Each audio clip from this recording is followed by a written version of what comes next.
pinakamataas na pagpupuri pangsamba ay tanging sa Panginoon po lamang. At dubling panggalang po sa ating minamahal, beloved Pastor Almeida. At patuloy pong pag-alaala na iwan turo, beloved Pastor Lina si Almeida. Magaya sa lahat na beloved children, beloved preacher, beloved worker. At maging sa inyo po, mga minamahal pong kamatiran. Magandang gabi po. Hallelujah. Ako po ay lubos na nagpasalamat sa mahal Panginoon. Pinagpala naman upang pasalamatan mahal Panginoon. Dahil talagang tunay na napakabuti kan mahal Panginoon. Ako, nanatagpuan ko itong gawain mahal Panginoon na gawain kan Jesus Miracle Crusade dahil dati kan mga panahon po ako ay sumasamba din sa mga revolto at kung saan nga yun mga hinulid, palagi po akong pumupunta doon. Pero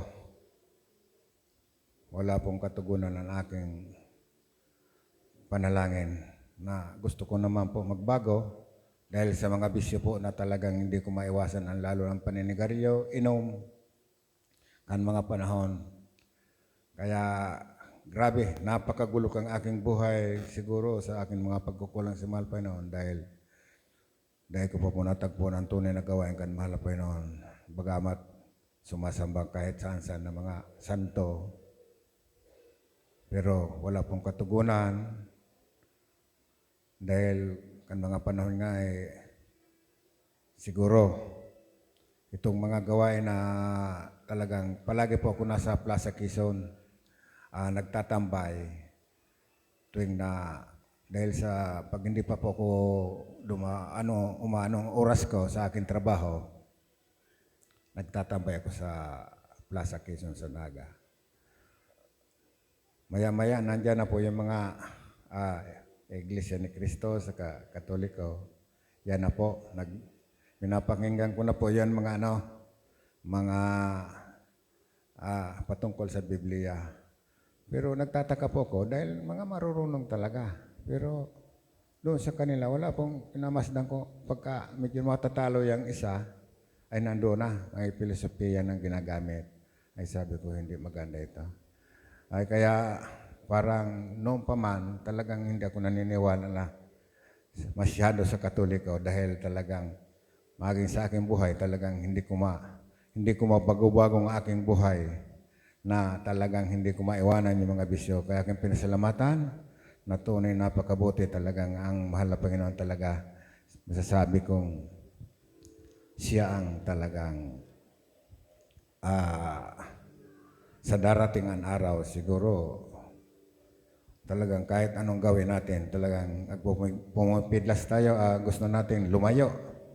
Kang makilala ko itong mahal na gawain kan Jesus Miracle Crusade, ako po ay nagpabautismo sa pamagitan po kang krusada at dito ko na po natagpuan ang kapayapaan sa aking buhay na dahil talagang napakagulo ang buhay ko. Kan mga panahon po talagang wala pong pagbabago. Kaya salamat sa mahal Panginoon sa mga kalakasan, maging sa mga kagalingan sa mga karamdaman na tunay kong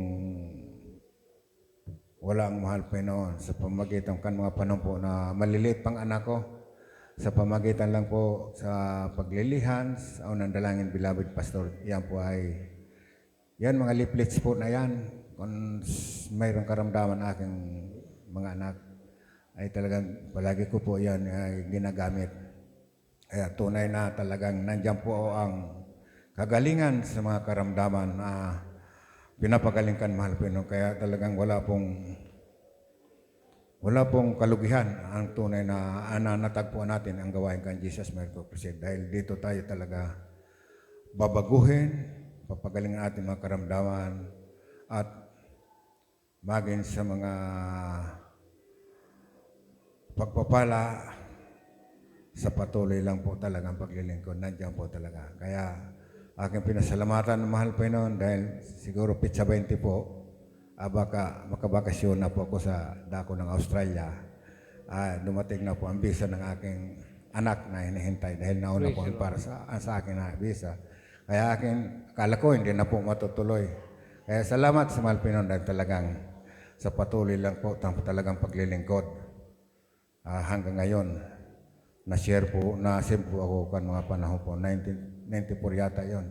Pero hanggang ngayon, nandito pa rin sa inyong harapan. Kaya salamat sa mahal Panginoon dahil sa paggagabay niya at sa pag-iingat na marami akong dinaanan pong mga aksidente. Palagi po akong pinag-ingatan kan mahal Panginoon. Kaya ang kapurihan po, kapasalamat ng tanging sa Panginoon po. Salamat.